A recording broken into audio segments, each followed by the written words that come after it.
President Samia registers underscores importance of voting.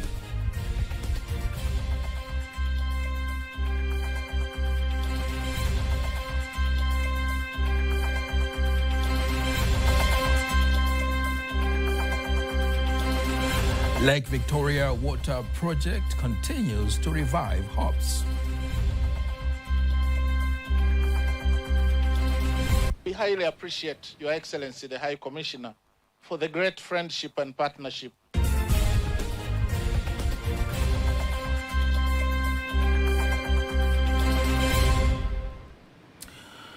Good evening. Thank you very much for joining us. My name is Nasa Kingu. Just a reminder, you can also follow us live via our YouTube channel, TVC Online, and also get all the latest news through our Instagram, Facebook, and X pages at TBC Online. Furthermore, President Samia used the opportunity to educate the public on the difference between permanent voter register, PVR, and the process of registering eligible Tanzanians in the voter list for the upcoming local government elections, stressing the importance of voting. Some people think that being registered in the permanent voters registration book is enough for them to qualify for these local government elections, a notion that is not true. In order to vote for the upcoming local government elections, you have to register now. The occasion was colored with various entertainments involving local residents, conveying a message to motivate all Tanzanians to participate in the upcoming elections. Vice President Dr. Philip Mpango has laid a foundation stone for the 143.2 billion shillings Water Victoria Water Project designated for the Sikonge, Urambo and Kaliua districts, acknowledging India's support in funding the mega project. The Vice President insists India and Tanzania shares historical friendship and ties in various areas including education, trade, technology and now the water sector. Nimshukuru High Commissioner wa India nchini Tanzania. I am grateful to the High Commissioner of India to Tanzania. This is a long-standing bilateral friendship between Tanzania and India. Even during Mwalimu Nyerere's tenure, the Tanzanian engineers used it to go and study in India. India has been a very close nation to Tanzania, but also in the technology sector, education sector, and now in the water and sanitation sector. We highly appreciate Your Excellency, the High Commissioner, for the great friendship and partnership between our two countries. Furthermore, the Vice President underscored the government's commitment to solve water challenges, to support people's economic endeavors and the nations as a whole, urging the locals to safeguard the infrastructure set so that the water service lasts. Maji imekuwa ni changamoto kubwa. Water supply has been a huge challenge. Most of us who grew up here were tired of fetching water from wells. When 60% of the people do not use clean and safe water in the country, then that country is not developed. Therefore, this is a huge step in President Samia's efforts.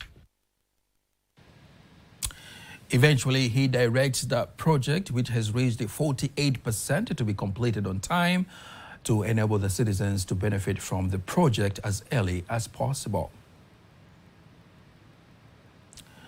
The President of Zanzibar, Dr. Hussein Ali Mwinyi, says the emphasis that has been put by the government of Tanzania to improve the infrastructure, including the air transport, roads, modern railways, and other services, has been pivotal to promoting Tanzania as one of the best tourism destinations in the world. Dr. Mwinyi made the remarks in Dar es Salaam during the opening of the 8th edition of the Swahili International Tourism Expo 2024, pointing out Tanzania to be ranked the #1 tourism destination in Africa and the 6th in the world. Mafanikio hayo yamewezesha nchi yetu kutambuliwa kimataifa. Governments have enabled our country to be recognized internationally, whereby the statement released on September 24th by the UN World Tourism Barometer shows that Tanzania holds the 6th place in the world and the first in Africa to have an increase in tourism. Elaborating on the slogan of the exhibition, which emphasizes on tourism and peace, the Minister of Natural Resources and Tourism, Ambassador Dr. Pindi Chana, praises the sincere efforts of President Samia Suluhu Hassan together with the President of Zanzibar, Dr. Hussein Ali Mwinyi, for being at the forefront to ensure peace and stability prevails in the country. Yajayo ni neema tupu. As we have mentioned prior, great things are on the way. We have been witnessing an increase in tourists. Currently, the revenue collected from tourism is 17%. We move now to the coast region, where the former president of Tanzania, Dr. Jakaya Kikwete, says the late father of the nation, Julius Nyerere, believed the unity amongst African countries is the cornerstone to prosperity among African nations. Dr. Kikwete made the remarks during a special commemorative dialogue in the honor of Mwalimu Julius Kambarage Nyerere held at Julius Nyerere Leadership School in Kibaha District, Coast Region, insisting that currently political will is imperative for this to be achieved. Anthony Kivaria attended the dialogue and has prepared the following report. The former president, Dr. Jakaya Kikwete, is here at Mwalimu Nyerere Leadership School in Kibaha as the guest of honor of the dialogue in honor of Mwalimu, and he describes Nyerere as one of the greatest liberation heroes on the continent. Only for Tanzania, that is, may this dialogue inspire us all to continue Nyerere's work with a new vigor and focus. Let us honor his memory by striving a healing across the continent and stand strong in its unity, strength, and independence.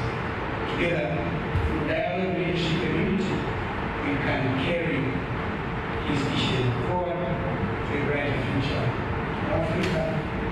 And thank you. Minister of Constitution and Legal Affairs, Professor Palamagamba Kabudi, says the late father of the nation, Mwalimu Julius Nyerere, has left a legacy that will never be forgotten.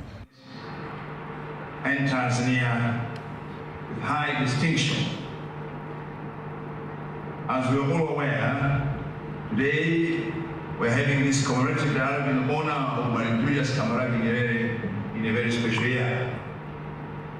It is 25 years since Mwalimu Julius Kambarage Nyerere physically left us, but as I say in many occasions, there are very few individuals who never die.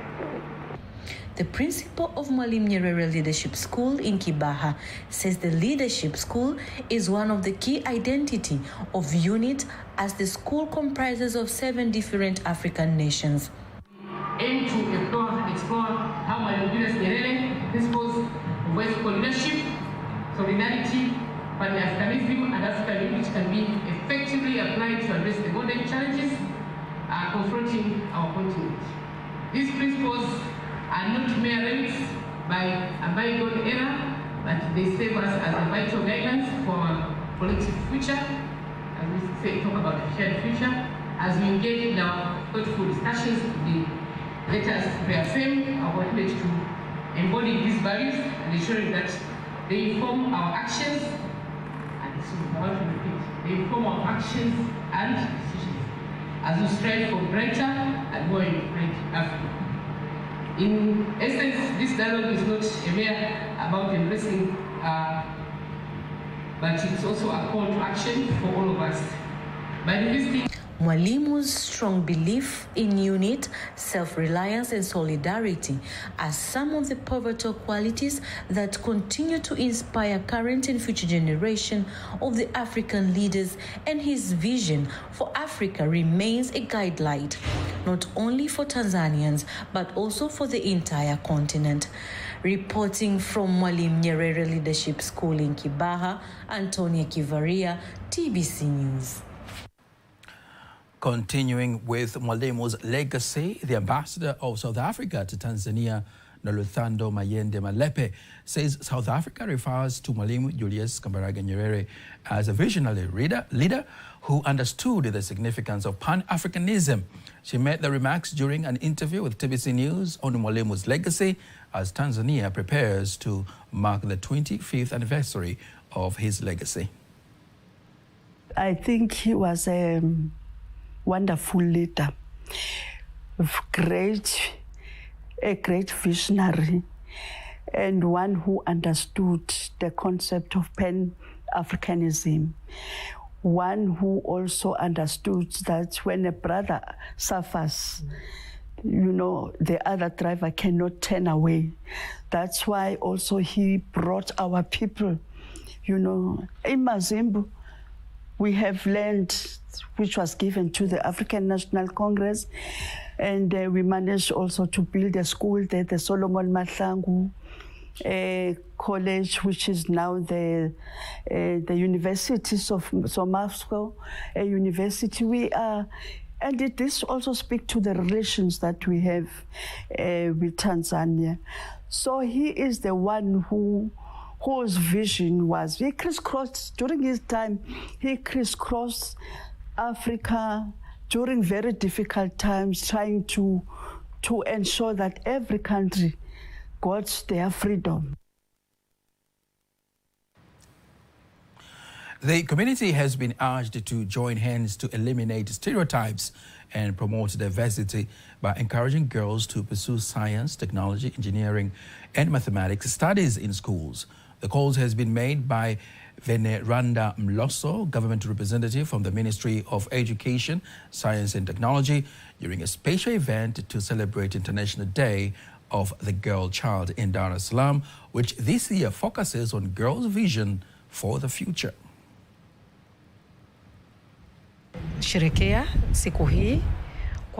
We celebrate this day to encourage the girl child and to remind her that she still has the opportunity to excel in her studies, and she will become an asset to our society, especially for our country, because when you educate a woman, you educate the world.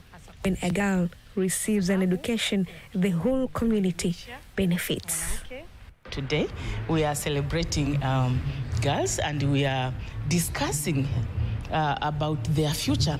But we are not only discussing for their futures. We have invited them to participate, to voice out what they think achievements, maybe challenges that hinder them to pursue science subjects, STEM subjects. As in emphasizing me on how to take strategies that can help me and can help my fellow students or my fellow societies on how to encourage girls on engaging in different science and technology activities and programs. My goal is that the government, as well as the societies, all the people should be at forefront in encouraging the students or encouraging girls. The International Day of the Girl Child is observed on October 11th each year to highlight and address the needs and challenges faced by girls globally while promoting their empowerment and the fulfillment of their human rights. The Permanent Secretary, Ministry of Agriculture, Gerald Mweli, says the government, through the Tanzania Fertilizer Regulatory Authority, TFRA, plans to make Tanzania the center for the fertilizer distribution and value chain in Africa. Mweli made the remarks in Dodoma while opening the first fertilizer conference, insisting that the government continues to invest in fertilizer production using available raw materials, including rocks, coal, and natural gas. Tunataka sasa kuanzisha viwanda kwa ajili ya kutengeneza blending. Yaani unatengeneza mbolea. We want to start manufacturing fertilizers that are specific for certain crops and certain soil conditions. That is where we are heading to. Our main objective is for Tanzania to be a hub for fertilizer supply to all the 8 countries that surround us. Some of stakeholders participating in the conference urged the Tanzania Fertilizer Regulatory Authority, TFRA, to have packages that will ensure every farmer affords the service. We move now to the Morogoro region, where the sugarcane farmers in the Kilombero district urge the government to continue supporting the sugarcane cultivation to boost sugar production in the country. They made the call during the Kilombero Sugar Farmers Exhibition 2024 in the Morogoro region. Peter Mganga has attended the exhibition and has prepared the following report. Sugarcane farmers in Kilombero have a great contribution to the production of sugar in Tanzania. It is estimated that more than 10,000 growers in Kilombero produce 60,000 tons of sugar per year. Some of farmers who are attending the Kilombero Sugarcane Farmers Exhibitions for the year 2024 praised the exhibitions while terming as a great platforms to transform the sugar industry. These exhibitions have brought great benefits to us Kilombero's farmers. Previously, we used to travel to Morogoro town so that to attain education on sugarcane farming. I urge other farmers to participate in these exhibitions. I have benefited a lot. I have been able to know the best fertilizer to use and many other things concerning sugarcane agriculture. I have learned many things, including right way to prepare a sugar farm, along with the guiding tools to use in sugarcane cultivation. James Mayunga, who is the Kilombero Cooperative Joint Enterprises Manager, explains how his organization plays a crucial role to enhance sugarcane agriculture in Kilombero. The essence of having a joint AMCOS is to have an umbrella AMCOS which unites all the 17 AMCOS with the aim of addressing all matters which needs to be done as a joint. We have arranged this exhibition for the farmers to learn new technologies, to know starting from the preparation of the farms, going to the harvesting, to know all the procedures so that they can apply those education which they have obtained from this exhibition and to boost their production. Today is the second day for Kilombero Sugarcane Farmers Exhibitions for the year 2024. And this is John Deere modern tractor, which used to prepare some lands before farming process. This year's exhibitions will last for 3 days, while technology portrayed as the key pillar to enhance and to produce the sufficiency of sugar in Tanzania. Peter Mganga, TBC News, Morogoro. Thank you very much, Peter Mganga, for that report from the Morogoro region. Now, on our U.S. Leader segment tonight, we talk to Neema Lugangira, who is the member of the parliament, who calls on the community not to leave behind people with special needs during the voters registration process, which has begun today, 11th of October 2024. She also highlights on the importance of inclusion in every community and urging communities to prioritize people with disabilities during the registration process and the election. The local government leaders, they play a critical role towards development and towards the sustainability, safety, security, and strengthening our democracy. And that is why it is very important for every citizen to participate. People with disability are critical. And as you know, in Tanzania, under Her Excellency President Dr. Samia Suluhu Hassan, we make sure that every community in development, there is inclusion. So people with disability are also key people to making sure that they participate on the voters registration so that they can vote, because they too have the right to choose leaders who can represent them, but at the same time ensure that their voices are heard in that space. And you know, the local government election is a base for next year's general election. So it's very important that even all those youth, women, elderly, and the people who will be supporting the local government voters registration, when they see someone with disability, any kind of disability, let us be at the forefront to support them, and let us make sure that they get served first before the rest of us. For the government to create development programs that take into account the needs of people with disability, their involvement in that process is important because they can then communicate what do they need, and they can gauge from the different candidates which candidate can truly represent their needs and which candidate understands their need, and of course which party responds to their needs. For the side of the ruling party, Chama cha Mapinduzi values all groups and values people with disability. That is why even to the facts at parliament level with the special seats, the ruling party Chama cha Mapinduzi has set aside seats to ensure that there are people with disability also, that's making sure that their voices will also be in parliament. So I think it's very important for people with disability not only to register themselves as voters, but to also vie for different positions that are available. I think what I can add is we saw today Her Excellency President Dr. Samia Suluhu Hassan registered herself as a voter, and that goes to show if her as number one citizen has done so, with all her busy schedule, she's set aside time.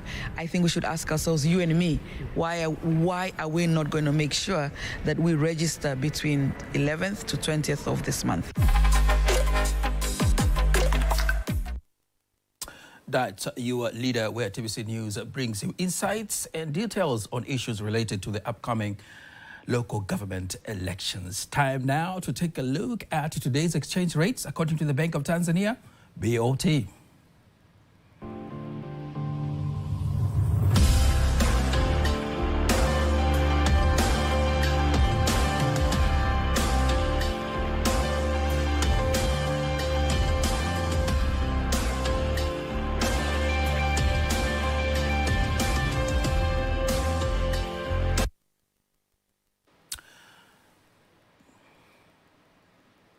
Don't miss TVC News every weekday to know all the latest in exchange rates. Time now for all the latest in international news.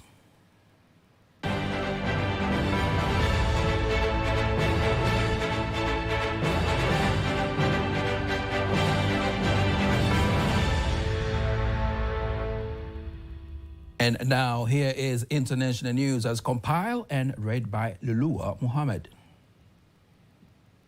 The 2024 Nobel Peace Prize has been given to Japanese anti-nuclear weapons group Nihon Hidankyo, an organization made of atomic bomb survivors from Hiroshima and Nagasaki.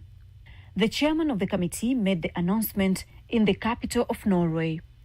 The Nobel Committee said it was alarming that the taboo of using nuclear weapons is now under threat. The Nobel Committee received 286 nominations in total, with 86 organizations among the candidates. The Prime Minister of Haiti, Gary Conille, has met and held talks with the President of Kenya, William Ruto, at the Nairobi Palace in Kenya. Both leaders have discussed more cooperation strategies, where recently Kenya sent police officers to fight against criminal gangs in Haiti. Speaking at the press conference, President Ruto said that there are measures that has been done to minimize casualties to both security men and civilians. For his part, the Prime Minister of Haiti has thanked the government of Kenya for its continuous support, along with other countries that send soldiers and police to the country. And the Prime Minister of Lebanon demands a ceasefire after Israeli military attacks central Beirut, hitting 2 residential buildings. The attack killed 22 people and injuring 117. On the other hand, Israeli forces has targeted another observation tower used by the United Nations in the southern Lebanon on Friday. This comes a day after the UN said that 2 of its peacekeepers have already been wounded in Israeli attack in the south.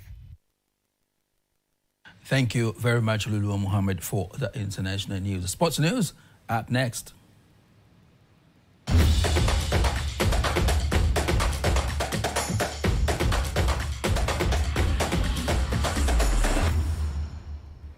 In sports news, Tanzania Football Federation TFF Information and Communication Officer Clifford Ndimbo says the quality of performance displayed by Taifa Stars players against DR Congo shows that they are ready to fight back in the second leg match and emerge victorious.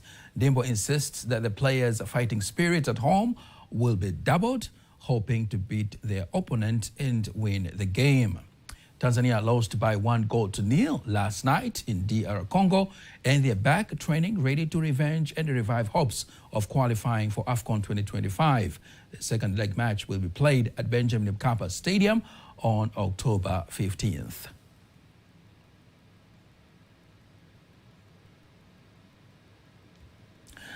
Samia Fashion Festival coordinator Hadija Mwanamboka says they are prepared for the festival, and the festival will inspire creative works as well as opening doors for other development opportunities in the country. Mwanamboka told TBC News that designers in the country should be given more chances to protect and promote Tanzanian traditions and customs. Ni kuwapa platform wabunifu. Our target is to encourage local fashionists to show their talent in fashion clothes, which will be used by the President Samia Suluhu Hassan. As we know, her appearance when it comes to smart and beauty clothes.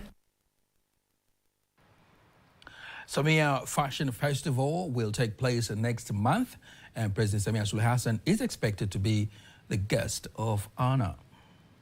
That's the sports news. Now, before we conclude the news bulletin for tonight, we're going to take a look at the weather forecast for the next 24 hours, starting from 9 p.m. tonight. Good evening. I'm Desderi Moses from Tanzania Meteorological Authority. Welcome to the next 24 hours weather forecast, starting at 9 p.m. tonight. Windy patterns are showing moderate windy is expected over the large part of our country, with the exception of the northern coast of the Indian Ocean, where wind is expected to flow at a speed of 40 kilometers per hour. And Tanzania Meteorological Authority has issued an advisory of periods of strong winds reaching 40 kilometers per hour and large waves reaching 2 meters over some areas along the northern coast of the Indian Ocean, especially over Tanga region, Dar es Salaam region, Pwani region, including Mafia Isles, together with Unguja and Pemba Isles.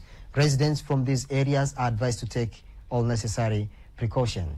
Rainfall models are showing persistence of rainfall signals, especially over Lake Victoria basin regions, over the western part of our country, over northern coast, as well as over northeastern highlands regions. And tonight it is our expectation that areas around Lake Victoria basin regions are expected to feature partly cloudy conditions and thunderstorms, while Tanga regions, together with Unguja and Pemba Isles, are expected to feature partly cloudy conditions and light rain showers, and the remaining part of our country is expected to be mainly dry. And tomorrow, dear viewers, areas over Lake Victoria basin regions, together with Kigoma region, are expected to feature partly cloud condition, thunder showers over a few areas, and sunny periods. Tanga region, together with Unguja and Pemba Isles, are expected to feature cloudy conditions, rain showers over a few areas, and shorty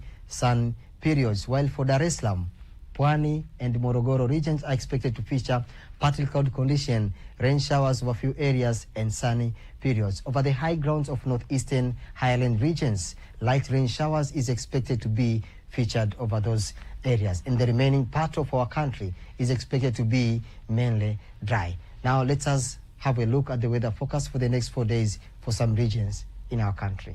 Sun periods is expected over Dar es Salaam for the next 4 days, as well as over the Dodoma region. Sun periods is also expected. For Mbeya region, we are seeing that the lowest minimum temperature is expected to be 13 degrees Celsius, while for Mwanza regions, we are seeing that sun periods is also expected over the next 4 days. This weather is also expected over Kilimanjaro region. While for Morogoro region, we are also seeing that sun periods is also expected in the next 4 days, as well as over Arusha region. This weather is also expected. From Tanzania Meteorological Authority, until next time, I wish you a good night. And that marks the end of the news bulletin for tonight. Don't miss our next bulletin in Kiswahili at 11 p.m. On behalf of the whole team, I am Nasa King. We wish you a good night and a beautiful weekend.